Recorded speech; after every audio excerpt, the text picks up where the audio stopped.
anointing and wisdom, Lord God, that comes from you, Lord. As I share your word, Lord God, also pray, Lord, nga tanan makadungo gani nga topic, Lord God, is makahelp jud na mabago ang amuang pangunahuna, Lord, ug pananaw namo sa among kagalingon, Lord God. Ug masabtan namo, Lord, na we are made unique in your image and likeness. Nga liwat jud mi nimo, Lord. Holy Spirit, we welcome you here. Have your way in Jesus' name. Amen.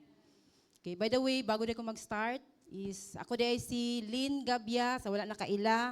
Minyo, akong bana, tora sa likod. Si Arnel Gabia, o na ako'y tulo ka anak, na apo dira sa likod, nag-serve, isa sa katong worship, ang isa nag-martial, o akong isa kakamanghuran na si Andrea. So, ang atuang topic karon is, made in the image of God. Okay, number 1, self-image. Self-image is actual or mental picture of yourself. Di ba, katong sa devotional, ang Bible is nag-speak siya as kanang reflection or salamin. So, ang self-image is, mura po ni siya kanang, kung unsa imong pagtanaw sa imuhang kaugalingon. So, mao na siya dapat, ang imuhang ikuan lang yun sa imuhang kaugalingon, positive lang yun. Tanawon yun nimo nga, guwapa ka. Guwapo ka, ano ba? Bright ka, and successful ka. So always you dapat atong i-feed sa atong mind is positive. And number 2, identity. God's original design for you. So naadjud tay gidesign jud ta ni Lord, unique jud ta. Naatay purpose and kana talented ta, mao jud na ato ang mao na ang plano ni Lord sa atoa. And to have intimate relationship with him. In Proverbs chapter 23 verse 7, for as he thinks within himself, so he is. So kung unsa di ang imuhang hunahuna sa imuhang kagalingon, mao jud na ka. So ayaw sugot, dapat ang imuha jud always positive lang. Kana bright ko, guwapa ko, ana jud always, talented ko, successful jud ko. In Genesis chapter 1 verse 27, so God created mankind in his own image. So, sama sa katong giingon ni Pastor Jethro gahapon nga, gimugna jud ang tao nga liwat sa Ginoo, dili liwat sa yawa. Amen? And ana siya diha, in the image of God, He created him, male and female. So, lalaki lang jud og babae. Gipartner na jud na daan sa Ginoo. Adam and Eve lang jud. Di jud pwede nga babae to babae, lalaki to lalaki. So, ang babae para lang jud sa lalaki. Kung naman na diha karon nga makagusto pa ka og babae sa babae, babae man ka karon makagusto ka og babae. Lalaki man ka karon nga makagusto kag lalaki ayaw ka kuan mga igsuon. Pasalamat ka kay naa ka diri kay ma-restore jud ka. And kana mag-pray lang jud ka kay kanang mga ingana bakak na sa yawa. Amen. Okay, so naghisgot naman ta og self-image. So karon ang ato atong hisgutan is causes of poor self-esteem. So, A is lack of parental love and acceptance or personal love kay minyo man ko. So, i-appeal na ko na siya ang personal love. So, sa parental love, makaingon jud ko katong sa una, high school pa ko nga okay jud ako ang kuan kanang sa ako ang parents kay kana provided ko. Ug uban-uban ko sa ilaha kay ako may kinamanghuran. So, kung asa sila kay contractor man akong papa, kung asa ang project, najud ko dito. Unya, katong pag-college na nako, na naman sila sa Maynila, so gibilin ko sa akong ate. So kana ba no nga lahi ra jud pag ang parents ang naa kay naa ang love, affirmation kana. Mao jud na siya ang kuan kay katong time man gud na wala na akong parents katong nag-college nako. So dito na nako na nakita nga nagapangita nako og love ba. So nakita nako si Arnel didto. Kay barkada man mi ana. So ana ba kanang howd man pud siya mo atik-atik kana affirmation i-affirm ka ba? Wala man ako na nabatian sa akong parents. So yung ana din na siya no kun di nimo mabatian sa imong parents didto din nimo mabatian sa imong amigo or sa imong uyab. So didto nagkuan ko pero kulangan ko. Kay nabot ang time na naging kami na naminyo na mi ana. Kulangan ko. Kulangan jud ay ta limited ra jud ang tao mga igsuon. Ang Ginoo ra jud ay makapuno sa tuwa no. So mo na siya lack of parental love and acceptance. Tan-awa mga igsuon. Kung unsay nahitabo sa ako kay tungod kulang ko sa gugma ba kanang gina-feed na ko sa ko di ba? Self-image kung unsay imong gina-feed mao jud ang nasa imuha magmanifest. So ako ang gina-think sa una is kanang kapalit-palit na jud siguro ko, dili na jud siguro ko lovable, unworthy na jud siguro ko sa iyang love. Kay mangutana man ko sa iya, love ko nimo, kay di na nako mabatian ang gugma ba. Sumoto tanawan ninyo ang kung unsa yang nahitabo sa kuha sa una mga igsuon.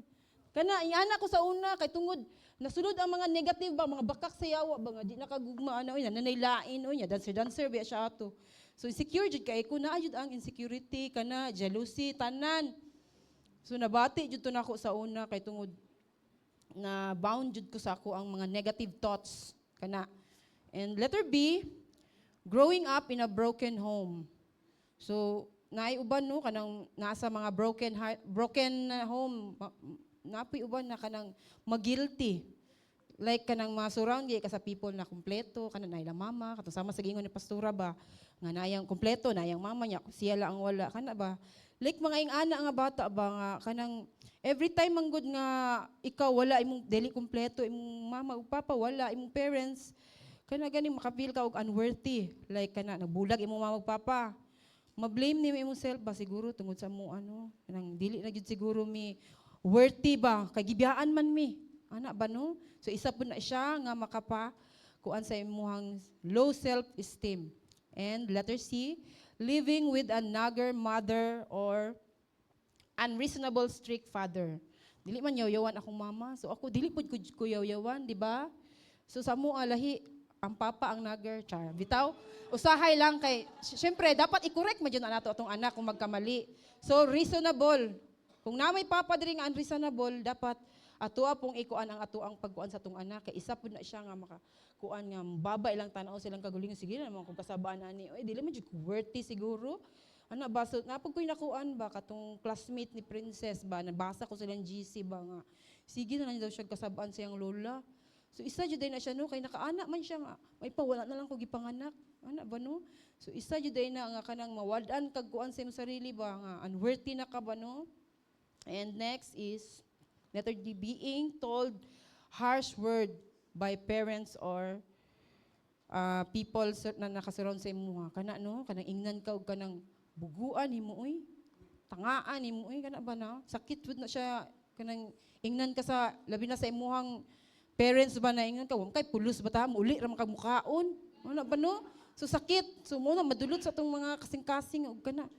Mo pud na isa sa mawad-an pud ta og kuan sa tong kaugalingon ba no na di man jud ko worthy oy. Kana isa pud na siya ka effect. Long lasting effect jud na siya nga mo pud na atong gunitan. So I believe no na wala naman tagi pagunitan kay gibuy-an naman nato ganina sa katong topic ni pastora no nanamtay inner healing. So nasabtan na nato and naka-forgive na jud ta kung nakadawat man ta ani. And next is experience physical or sexual abuse. Kanang ginakulata ka. Isa pud na siya kanang imong papa ug imong mama kusog kay mangulata. Isa pud na siya no nga kanang mahadlok na ka nga usahay di na ka makasulti og tinuod kay hadlok ka kulatahon ana. Isa pud kanang sexual abuse na aba diri kanang nahilabtan ka atong ingon ni pastora ganina na maghuna-huna na lang ka nga like kanang inig maabot ang time nagmaminyo na ka dili na ka gusto mo minyo kay ay di naman ko virgin nahilabtan nako ana ba no. Pero dapat walaon na jud na no, dapat tanggal na jud na sa tua. And being compared to others. Kana magilty pud ko ana usahay ba no kay kanang kusog katong wala pa gay ta nasabtan katong wala pa ko na kuan ani nga unsa ba nga. Di jud nato iangay i-compare atong anak kay kung anak mo anak jud sa kuha nga. Hilig kay kag compare ba di ba ingon ni pastor no makuan jud ko ana ba kay labi na si Aris kana kay kani si Aris manggod sa balay kanang murag kuan ba walay unsa na walay third eye ba nay makit-an diha nga hugaw dili jud na wa jud ni kailam mo ana ko mo compare ko ba kana Riz awar si Edmond Riz sensitive kay hugaw di siya nagkalat nga anak pud ta ka so di day maayo no nga compare na to atong anak no kana pud si Andrea usahay ko lang bright man ka ngano di man ka ma-honor lang mo ana jud ko ba nga nganang imong kuan ma-honor lagi sila lang ana ba lakaw na una sa una ba pero ma-miss jud ko sa akong anak no kay naa jud day siya nang talent kay karon. Grabe jud kayo. One points na lang. Ma-honor jud siya. So dili lang jud ay nato i-compare. Ato jud siya dapat i-encourage ba no kay isa ba na nga makakuan sa ilaha no kang gina-compare. And last is kanang bullying. Kana isa pud na siya nga makakuan sa bata no nga ginabully sila sa school, di na ganahan mo eskwela. Kana and sa balay pa lang daan ing naka paras kay Andrea gihapon. Kanay kay naliwat man gud sila sa akong ilong. Mura daw palwa. Pero i-embrace siya nato ni. Iya tingala ko ingnan siya ang crush. Ma, ingnan ko sa akong crush nga palwa ma. Ana siya sa kuha ba. Unya napunto siya kuan ang mga beshi niya sa kuan kuan iyang picture nga kana ganing wacky face. Nihilak siya. So kana ba no? Gi-post sa iyang GC ba? Pero ma-amaze lang ko kay katong nag-post sa iyang GC, na-win niya, na-invite niya. Oh, ha, di ba? Grabe jud kaayo kay istoryahan lang jud na mo na siya nga dili ka magtan-aw kung unsay isulti sa imo ha, di ba? Dapat ang confidence nato naa kay Lord. So mo ni siya ang practical ways to build your self-esteem. Mo na to isgutan karon. So dapat imong confidence na kay Lord. Number 1, know your true value. You are created by God in His own image and likeness. So para sa kuha kay kabalo man jud ko nga na-restore na ko katong pag-RW na ko. Kabalo na ko nga valuable jud ko. And kana akong kauban ay akong bana uban man jud mi sa RW napuno man mi sa gugma. Na namin mi kahadlok sa Ginoo. So siya makahatag na pud og gugma sa kuha. So nag-reflect, di ba? Tan-awa. After na mo nag-RW, valuable na day ko. So ingana na siya. Itong picture, kana, muhatag ni siya flower, inig anniversary naman, anniversary din na namo. Ano ba no? Kay matudluan naman mi. So, nabati na nako yung gugma, nabalik na ang fire. Fire na dayon, charot. Bitaw? So, kana, no? Next is, kana number 2. Celebrate your uniqueness. Kana, so, ingon ko, no, nga, akong ilong is, makuan ko kay, palwa, dili taas, kaya kung ba na taas biya kay ilong. Ya ako pa yung mga anak naliwat sa kuha. So muna nga i-embrace day nato ni. Para na tanawa kong picture, ang ani kong ilong no, pero feel na ko gwapa kay ko pag mag-shades ko muna ganahan jud kay ko mag-shades. Tanawa, i-embrace lang jud day nato, i-discover lang jud day nato kung unsay makapagwapa sa tuwa, di ba? Feeling. So kana anak naman ta. And number 3, invest your personal growth and development. Kani yung gihimo karon, mo ni gi-invest ninyo, nag-RW mo. Na-miss ko tong isa ka kuan ba, katong dira sa lalaki man to nagbayad siya. Ginbisan gud niya iyang pag-RW no kay gitiguman gud niya kay sayang early age ba pagbayad niya na mga sinsilyo. Ana ba no? Grabe kay siya heart ba, willingness gud niya nga mo invest ba para sa iyang personal growth. Gusto jud siya nga na mabag-o niya. And iyang ma-develop niya iyang love diya kay Lord. Amen? And kana, next is dream big and pursue it. Kung ikaw ka na karon, kung unsa man ka, ayog sugot nga diha na lang ka kanunay. Kay dako kay atong Ginoo, di ba? Katuingon ni pastor, namatay gipanganak ka nga pobre, ayog sugot nga mamatay ka nga pobre. Di ba? So, anak naman ka, kabalo jud ka sa imong identity. Mudato jud ka dapat, ana ba no? Dili lang mudato. Makahuman, ana ba, pero kuan lang man na siya. Pero kana ba nga, imo i-mindset ba nga, dako atong Ginoo, dili ka magpabilin ba, kung unsa ka gamay imong tan-aw sa imong kagalingon. Kay sama ka dako sa Ginoo ang atuang, na siya'y plano sa atua. And number 6, seek help. Number 5, seek help when needed. So okay ra jud no kay like sa kuha ba. Moana jud ko sa akong bana always nga siya jud na ang tigkuan sa kuha bago ko i-judge sa uban. Moana jud ko la bagay sa kuha lab. Moana jud ko kay musulti ba gyud nagtinuod siya. Muna every time na pwede ra jud kita mo kuan dili jud na siya ingon nga tan-aw naga-depend man ka sa itan-aw sa uban dili na siya nga pwede pud ka mo kuan ba kay naga-represent baya ka. Like sa karon, niya na jud ko lab okay na kani akong suoton. Okay man daw. So kana nag-represent pero ganina kumot ni akong kuan. Pero giplan siya, salamat dahil sa life ni mama. Kay ni help. And kana ba no, kay mag-represent ba ka sa Ginoo niya. Gakalkag imong agi, kumot rin sa nina, lain kaayo. Nga na din ang kuan sa Ginoo, anak sa Ginoo. Na ba no? So next is, make and keep your boundaries in the real and virtual world. So kana, learn how to say no. So kana, nadyo ta dapat boundaries no, kay grabe jud kayo ang world. Like parehas diri kisa man sa inyo na uyab kabalo jud mo say no. Naa jud mo limitation kung kabalo mo di maayo makadaot sa inyo ha. Always say no. Labi na sa inyong health kung naay mo galgal sa inyo shutting ta ana ba no. So di jud na siya makaayo. So mag-learn jud ta nga mo say no kung dili na siya maayo sa mata sa Ginoo. Next. Remember what God done for you on the cross. So God sees you and feels you. You are not alone. So kabalo ang Ginoo kung unsa ang nasa imong hunahuna. Kabalo ang Ginoo kung unsa imong ginabati, mga igsuon. Kung every time naman kay bation nga mga kabugaton, feel nimo nga nag-isa na lang ka sa mundo, pasan nimo daigdig daga problema na abot. Gibayran na katong sa cross gahapon nga isurrender na kay Lord ang tanan. Kay human na siya sa cross. Diba? Katong sa the beatings, na-restore atong identity. So nag-signify na siya nga love ta niya. Kay gisurrender ba niya ang anak no? Gipakamatyan ba ya jud ta no? So mao na siya ingon ni pastor gahapon nga dapat ato ang confidence na anak kay Lord. Dili ta dapat mag-depend kung mo ta kong ingon, dili to ingon ni pastor nga dili ta dapat mag-depend kung unsay iingon sa imuha. Dapat ang ato ang importantehon kung approved ta kay Lord. Mo na siya ato ang ikuan kung tama ba ta sa mata sa Ginoo. And kana dili lang kay kung walay mo like kato ingon ni pastor, walay mo like sa imuha, maluya na ka, makuan na ka, depressed na ka. So dili dapat kana. So dapat na restore naman ta atong image. So si Lord jud ato ang confidence. Amen. Next katong sa the beard, to na restore atong identity.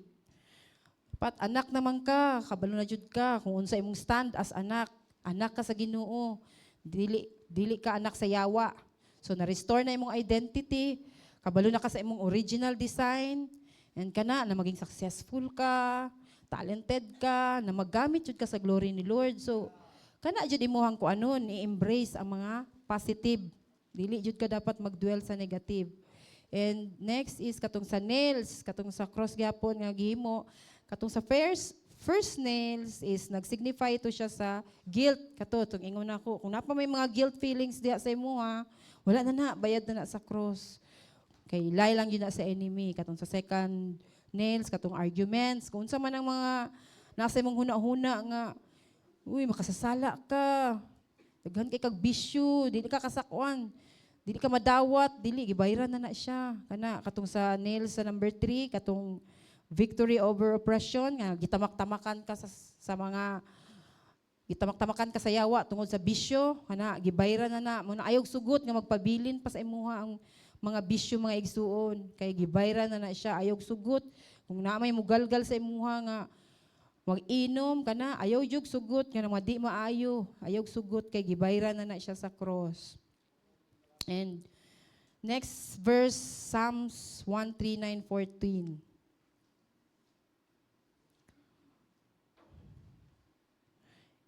You made all delicate inner parts of my body and knit me together in my mother's womb. So kana ba kanang naapagani ka sa tiyan sa imong mama, kabalo jud ang Ginoo kung unsa ka. Nana jud siya plano daan sa imuha. Mahimo jud kang unique niya nga creation. So he made you wonderfully made, beautiful jud ka. So kana ba no? Wala jud nagkamali ang Ginoo kung unsa man ka karon mga igsuon. Wala jud nagkamali kay kabalo na jud ang Ginoo, nana siya plano daan sa imuha. Katong naapa ka sa tiyan sa imong mama. Next verse katong sa Psalms 139:15. You watched me as I was being formed in utter seclusion, as I was woven together in the dark of my womb. Kana no? Nga katuingon ako nga bisig naapa ka sa secret place sa tiyan sa imuhang mama. Maminaw ta. Okay, so tung napakasatiyan sa imong mama, giplanuhan na day kang daan, no? Kung unsa ka. So nakaplano na sa Ginoo kung unsa imong nanaka-unique design kung unsa ka karon. In Acts chapter 2 verse 32 to 33.